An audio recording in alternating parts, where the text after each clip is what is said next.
네, 전국 최초로 탄소 중립 경제 특별도를 선포한 곳이죠. 충남도는 2045년까지 탄소 중립을 달성하겠다는 목표 아래 여러 정책을 추진하고 있습니다. 지난달엔 김태흠 충남지사가 세계 각국 지방정부 대표와 글로벌 기후 리더를 만나 탄소 중립 외교를 펼쳤다고 하는데요. 직접 모시고 자세히 들어보겠습니다. 어서 오세요. 안녕하십니까? 네, 안녕하세요. 예. 네. 자, 먼저 그동안에 충남이 이뤄낸 성과부터 여쭤봐야 될 것 같습니다. 주요 성과 어떤 것들이 있었습니까? 그래서 제가 직접 말씀드리기는 조금 쑥스러운데요. 네. 제가 취임할 때 2년 전에 저희가 그 국비를 확보한 그 예산이 한 8조 3천억 정도였는데요. 올해 2년 만에 10조 3천억, 그래 매년 1조씩 들었는데 사실은 윤석열 정부에서 이제 그 긴축 재정을 하는 그런 와중에서 예. 저희는 큰 성과를 거뒀다 이렇게 보고 있고요. 두 번째로는 제가 취임하고 난 다음에 한 200개사 정도 23조 정도 외자 유치를 비롯해서 기업 네. 유치를 했거든요. 근데 민선 7기 그 전에 4년 동안 한 14조 5천억 정도 했더라고요. 그런데 2년 만에 제가 24조를 넘어서 23조 가까이 했습니다. 그 밖에 뭐 국가 정부에서 이제 뭐 하는 커다란 이 고무 사업들이라든가 이런 다양한 이런 부분들도 좀 삿바 싸움에서는 다 시도와 뭐 밀리지 않겠다 이런 생각으로 많은 성과가 있었습니다. 네, 이제 최근 지사님께서 해외 순방으로 굉장히 바쁜 일정을 소화하셨다고 들었는데 네. 뉴욕 기후 주간에서는 기후 리더십을 발휘하셨고 또 유럽 순방에서는 대규모 투자 유치 등을 이루고 오셨다고 들었습니다. 네, 네. 어떤 내용일까요? 그 뉴욕에 간 것은 뉴욕 이제 기후주간에 갔는데 제가 그 언더2 연합의 아시아 태평양 의장을 맡고 있어요. 그래서 이 대표 자격으로 갔는데요. 거기에서 우리 그 충남이 탄소 중립 정책을 어떻게 펴나가나 하는 이런 부분에 대해서 좀 설명을 하고 또 같이 공유를 또 했고요. 또 이제 저희 충남의 입장에서는 이 대한민국에서 최초로 메탄가스 감축 그 로드맵을 발표를 해서 2030년도까지 탄소 감축이라든가 메탄 감축이라든가 이런 부분에 1조 한 7천억 가까이를 들여서 하겠다 하는 그런 그 우리 계획들이 있거든요. 이런 부분들을 설명이 있었고 앞으로 탄소 중립에 관련된 국제적인 지금 그 흐름이라든가 이런 부분들을 좀 듣고 왔고요. 그리고 이제 유럽은 이제 이태리하고 이 독일을 방문했는데 이태리에서는 에니사라고 이제 에너지 회사거든요. 네. 거기가 한 6억 한 5천만 불 정도 저희 충남도에 투자하기로 MOU 체결을 했고요. 그다음에 독일에서는 프랑크푸르트가 있는 이제 그 뭐 경제 그다음에 교통의 중심인 이제 헤센주라는 데하고 우호 협력도 체결을 하고요. 그다음에 그 이태리 갔을 때 이제 교황청 방문해가지고 2027년도에 우리 대한민국에서 그 카톨릭 세계 청년 대회가 있습니다. 네. 그건 그 지난번에 전북에서 한 잼버리 대회보다도 훨씬 큰 그런 국제 행사거든요. 그래서 교황께서 좀 한국 좀 방문을 해달라 하는 그런 요청도 드렸고 또 우리가 준비하는 그런 부분들도 설명을 하고 해서 그런 교류를 하고 왔습니다. 예. 충남 도정의 제일 과제 농업 농촌의 구조 개혁입니다. 어떤 내용이죠? 사실은 농업 농촌 뭐 여러 가지 요즘 인구 감소도 하고 고령화된다 여러 가지 그 문제를 그 얘기를 하고 또 고민들도 얘기하지만은 예. 사실은 지금 정부에서 추진하는 그런 정책들이나 아니면은 이 뭐 경제학자들이 얘기하는 그런 부분 전 적절하지 않다고 봐요. 왜냐하면은 저는 구조와 시스템을 바꿔야 된다 생각을 해요.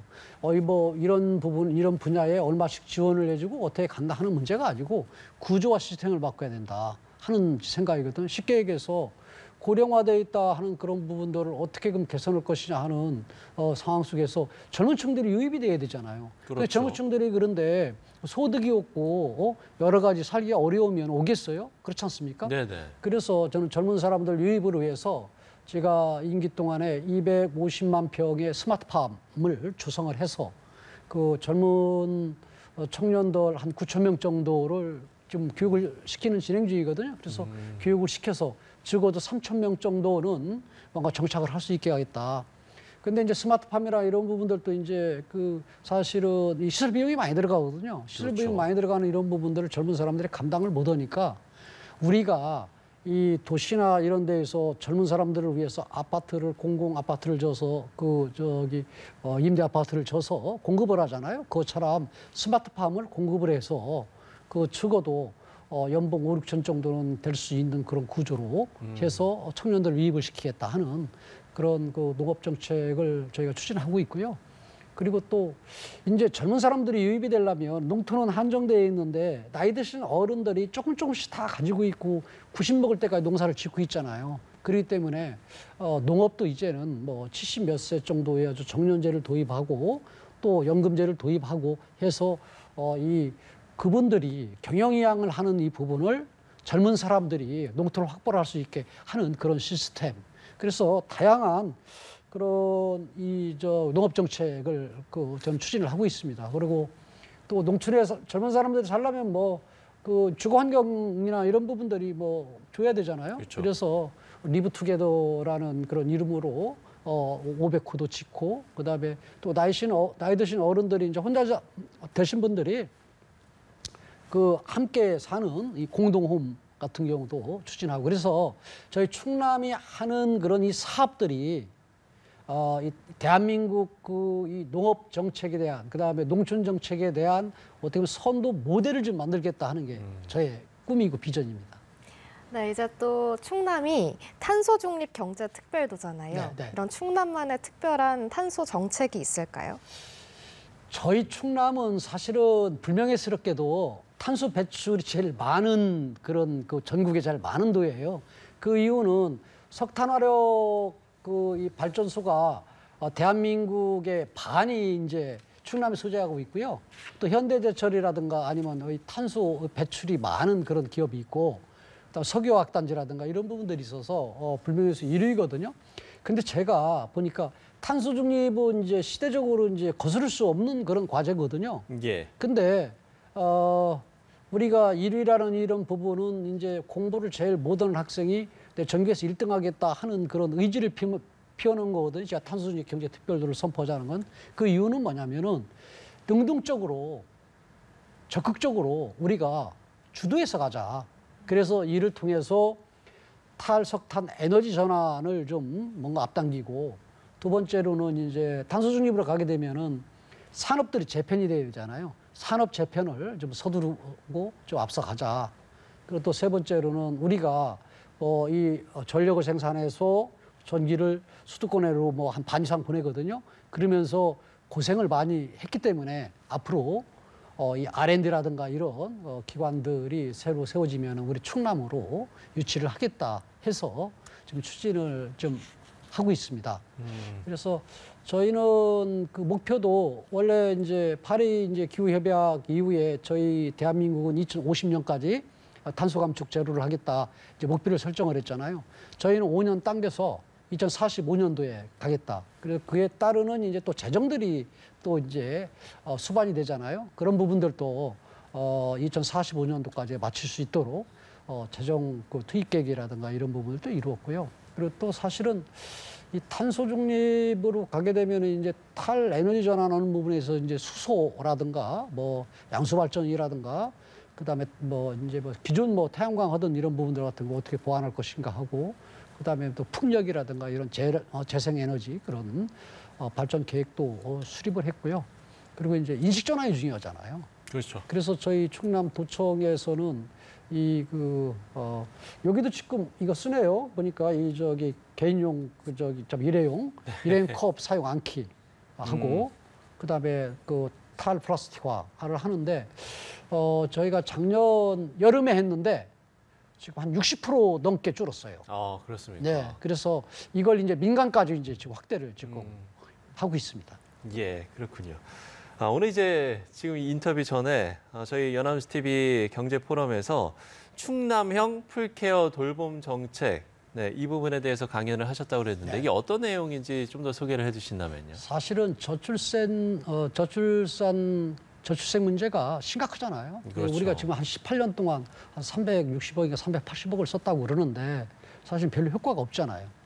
그래서 왜냐면은 지금 저출생 저출산 되는 이거에 지금 어떻게 보면은 재앙적인 그런 수준인데 이걸 접근하는 그런 방법적인 그런 측면에서의 제대로 저는 접근이 돼야 된다 이렇게 봐요. 근데 여러 가지 요인들이 있지만은 이 젊은 사람들이 결혼을 않고 또 아이들을 안 낳으려고 하는 그런 부분들은 사실은 요즘 뭐 도시와 그다음에 핵가족과 그다음에 여성들의 활동이 증가되고 있는 그런 상황인데 네. 아이들 키우는 그런 상황이라면 경력이 단절이 된다든가 아니면 그 조직에서의 그런 또 뭐 승진 문제라든가 여러 가지 그런 불리한 이런 부분들이 있고 그렇기 때문에 그렇거든요. 그리고 또 그 와중에 제일 어려운 부분이 이 직장 생활을 하면서 아이들을 돌보는 이런 부분들이 제일 어려운 부분이거든요. 그렇죠. 그래서 이제는 사실 뭐 과거에는 이제 이 가족 엄마한테 맡기는 부모한테 맡기는 했지만은 이제는 성인이 될 때까지 아이를 낳으면은 성인이 될 때까지 국가가 책임진다라는 그러한 그 모토하에 슬로건 하에 이런 그 정책들이 나와야 된다 이렇게 생각이 들어요. 그래서 저희는 그 중에서도 제일 어려운 부분이 돌봄이거든요. 그래서 지금은 낮에는 뭐 아이들 이렇게 봐주는 그런 뭐 유치원이라든가 아니면 어린이집이라든가 이런 뭐 기관들이 있는데 그 5시, 6시 이제 퇴근 이후에는 돌봐주는 데가 없잖아요. 그러면 뭐 회식을 한다든가 아니면은 뭐 또 야간 근무를 해야 되는 상황이라든가 그럼 매일 빠지고 그러면은 그 뭐 직장에서도 그렇고 여러 가지 그렇잖아요. 그래서 24시간 돌봄 케어센터를 저희가 지금 첫 시범으로 하나를 만들었고요. 올해 3군데 만들고 내년에 시군마다 다 지금 만들 예정입니다. 그래서 24시간, 365일 24시간 돌봄 케어센터도 만들고요. 두 번째로는 우리 직원들이 아이들 키우기가 힘들잖아요. 그래서 0세부터 만 2세까지 그냥 36개월까지는 아이들 키우는 부모들은 주 4일제 근무를 7월 1일부터 시행을 했습니다. 네네. 그래서 저희 도공무원, 시군 공무원, 공공기관 그래서 한 1,400명 정도 지금 혜택을 보는데요. 아주 일주일에 한 번 정도는 여러 가지 아이들하고 더 같이 있고 그다음에 밀린 그런 가정 일이라든가 여러 가지 하는 측면에서 아주 긍정적으로 생각해서 이걸 민간으로까지 확대를 시키려고 그러고요. 또 하나는 이제 젊은 사람들이 이제 아이들 키우는데 주거 문제가 뭐 좀 심각하잖아요. 그래서 저희는 공공임대 아파트를 짓게 되면은 지금까지는 60%를 넘지 못하게 공급을 하게 뭐 중앙정부에서 이걸 틀어지고 있었어요. 제가 이거 안 되겠다. 우리한테 넘겨라. 그래서 100% 다 신혼부부들 또 이렇게 임신부, 임산부, 그다음에 뭐 아이들 이렇게 어린 아이들 키우는 그런 이 젊은 부부들한테 100% 다 공급하겠다. 네. 그래서 다음 달에 저희가 947세대인가요? 첫 제가 5,000세대 짓기로 했는데 첫 이제 1,000세대 가까이를 짓는데 이제 분양을 합니다. 분양을 하는데 젊은 사람들로 그냥 100% 다 하려고 그랬는데. 네. 그리고 이제 사실은 뭐 다양한 이런 부분들이 있어요. 그래서 또 예. 우리가 할 수 없는 중앙 정부한테 건의하는 이런 부분들 몇 가지가 있거든요. 첫째는 이제는 이제 외국인들 이제 이민 정책이라든가 이런 거 제대로 했으면 좋겠다. 그 다음에 또 이제 이 상속세 같은 경우도 요즘은 이제 젊은 부부들한테 이제 양가에서 한 3억 정도 할 수 있잖아요. 그걸 좀 더 늘리자. 그래서 세대 간에 자연적으로 이렇게 이 재산이 이동이 될 수 있게 하자 하는 그런 부분들이나 뭐 다양한 이런 부분들을 저희가 하고 있습니다. 네, 아주 자세하게 설명을 잘해주셨고, 네. 예, 아마 좀 반응도 상당히 좀 뜨겁지 않을까라는 생각이 듭니다. 마지막 질문 좀 짧게 저희가 좀 답변을 드려야 될 것 같은데요. 환경부가 지천댐 건설을 추진하고 있는데 이에 대한 충남도의 입장 어떤 겁니까? 지천댐은 반드시 해야 됩니다. 첫째는 이제 기후 변화에 의해서 홍수나 아니면은 가뭄이라든 이런 부분들 대응을 해야 되는 이런 부분들도 있지만은요. 네. 가장 큰 문제는 저희 충남의 입장에서는 지금 물 부족입니다. 물 부족인 그런 상태에서 또 지천댐밖에 저희는 댐을 막을 곳이 없습니다. 그런데 이제 지역에서 일부가 지금 반대를 하고 그러는데 저는 만나면서 과거는 국가에서 이건 국가의 일이고 그다음 필요한 일이기 때문에 가장 좀 밀어붙이는 그런 분들이 있는데요. 저는 그러지 않고 이 새로운 모델을 적용을 해서 관광 기능이라든가 뭐 다양한 기능들을 넣어서 함께 더불어 살 수 있는 그러한 구조를 만들겠다. 그래서 환경부에서 이제 뭐 제시하는 여러 가지 혜택들 있지 않습니까? 그러한 부분 플러스 저희 도에서 알파를 준비를 해서 주민들과 이제 협의를 통해서 이 문제는 반드시 해결을 해야 될 상황이다. 이렇게 생각을 합니다. 예, 알겠습니다. 네, 지금까지 김태흠 충남지사와 함께 이야기 나눠봤습니다. 오늘 말씀 오늘 말씀 고맙습니다. 고맙습니다. 네, 감사합니다.